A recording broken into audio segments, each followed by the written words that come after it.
sur le plateau de Science Info. Aujourd'hui, le thème de notre émission est Oiseaux et avions, il ne manque pas d'air. L'oiseau représente un modèle pour l'homme. C'est une source d'inspiration inépuisable au niveau artistique et bien sûr scientifique. L'homme a toujours voulu imiter l'oiseau, voler, atteindre les nuages. Ce rêve perdure depuis l'Antiquité avec le mythe d'Icare. Mais c'est au début du XXe siècle que l'homme a pu enfin réaliser son rêve. L'aviation est née, s'appuyant sur les principales caractéristiques des oiseaux. Nous allons répondre à la problématique suivante. En quoi l'homme s'est-il inspiré de la nature pour voler? Mais connaissez-vous l'origine du mot avion? C'est Clément Ader, ingénieur français, pionnier de l'aviation, né en 1841, qui aurait trouvé le mot avion à partir du mot latin avis, signifiant oiseau. Ader est célèbre pour l'allure extraordinaire de ses avions en forme de chauve-souris. C'est une première preuve que l'avion s'inspire de l'oiseau. Nous verrons dans un premier temps les oiseaux et leurs particularités liées au vol, puis les avions, leur ressemblance avec les oiseaux et les avancées scientifiques.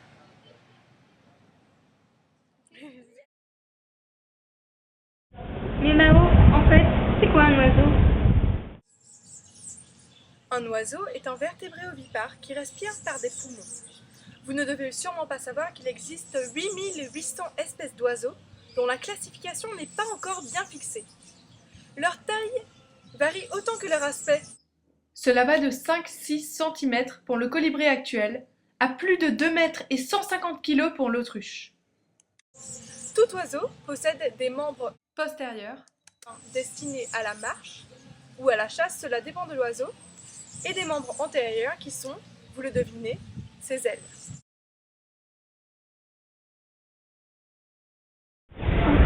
Et précisément, qu'est-ce qui leur permet de voler à ces fameux oiseaux? L'anatomie des oiseaux montre beaucoup d'adaptations spécifiques par rapport aux autres animaux, dont un grand nombre a pour but de faciliter le vol. D'abord, nous les avons déjà évoqués, il y a leurs ailes, sur lesquelles nous reviendrons tout à l'heure. Mis à part leurs ailes, les oiseaux sont les seuls animaux couverts de plumes. Ils ont aussi un bec corné en guise de mâchoire, ce qui allège leur crâne, et cette forme aérodynamique est pratique lors du vol. N'oublions pas que de multiples autres adaptations du bec, et notamment des pattes, sont issues de leur alimentation. D'autre part, ces adaptations se retrouvent dans la morphologie de leur squelette, mais aussi dans la structure de leurs os. Leur squelette est en fait simplifié. Je m'explique. quelques-uns des os des oiseaux ont fusionné, comme leur côte ou leur dernière vertèbre qui forment le picostyle. Et ils possèdent moins d'os que les autres vertébrés, donc que les humains, ce qui demeure un mystère pour la science. Je n'ai jamais réussi à trouver le nombre moyen d'os d'un oiseau. Vu que les humains ont 206 os, j'en ai déduit que le nombre moyen d'os d'un oiseau est inférieur à 206. Leur squelette a la particularité de posséder un bréchet, une lame perpendiculaire, au niveau du sternum, qui est l'os reliant les côtes sur le devant de la poitrine. Cette lame sert de point d'attache aux muscles des ailes, sauf chez les oiseaux coureurs, qui, eux, ne volent pas. Des exemples d'oiseaux coureurs sont l'autruche d'Afrique, le nandou sud-américain, l'émeu d'Australie ou encore le cassoar d'Océanie. C'est pour dire qu'ils ne sont pas rares. Revenons à nos moutons. La taille et la forme Des os.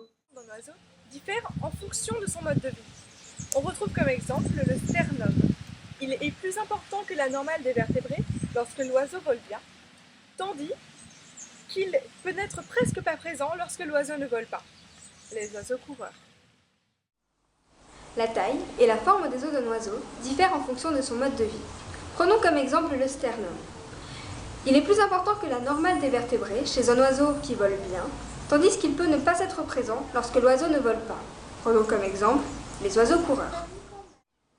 Pour finir, ces os sont raccourcis. En ce qui concerne la structure de ces os, ils sont creux. Il y a de l'air à la place de l'habituelle moelle osseuse. On dit que l'oiseau est pneumatique. Ils sont donc très légers, mais des cloisons les renforcent, afin qu'ils soient assez forts pour résister aux efforts du décollage, du vol et de l'atterrissage.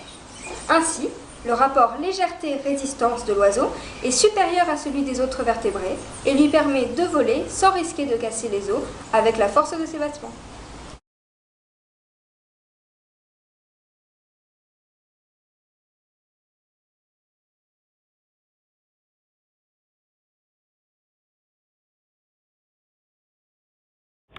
En effet, cela en fait des particularités liées au vol.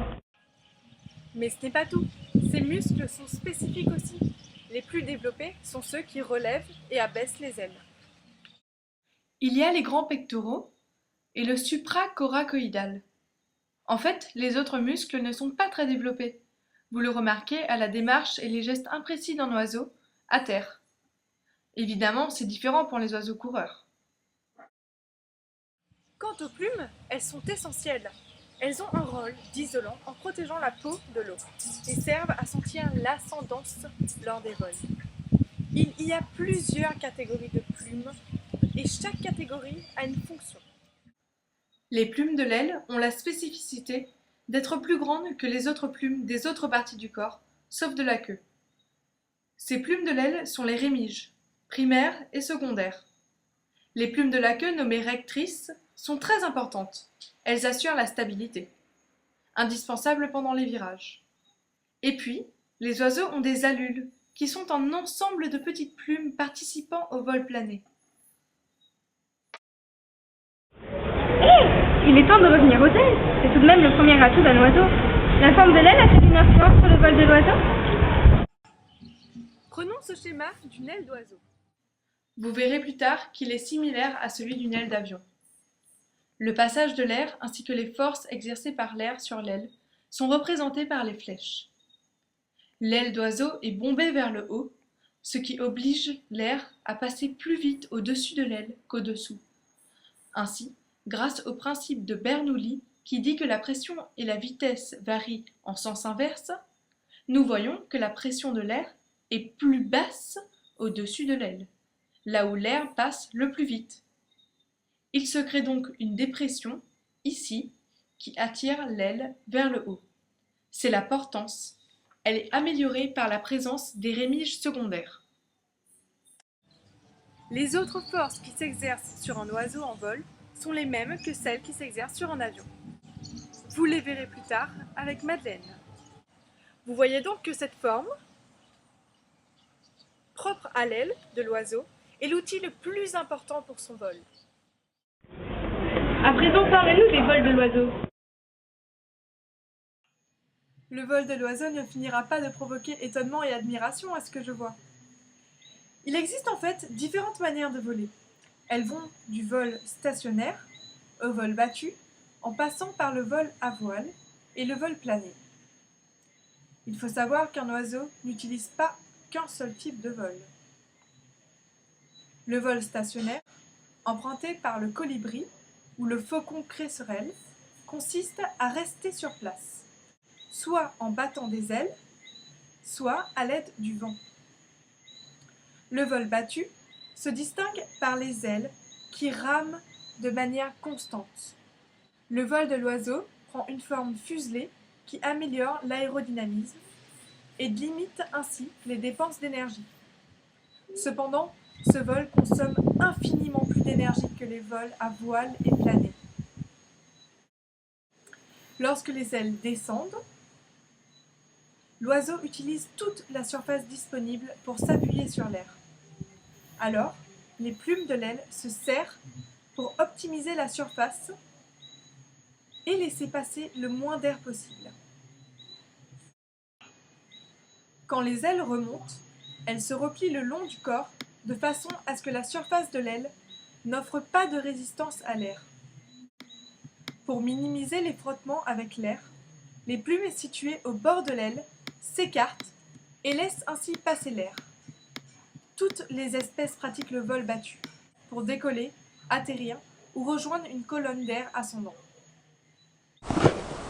À part ça, la majorité des oiseaux utilisent quasi régulièrement ce vol. Toutefois, des mammifères et des insectes l'utilisent aussi. On remarque le mouvement du vol battu au sein de la nage de la baleine. Passons maintenant au vol à voile.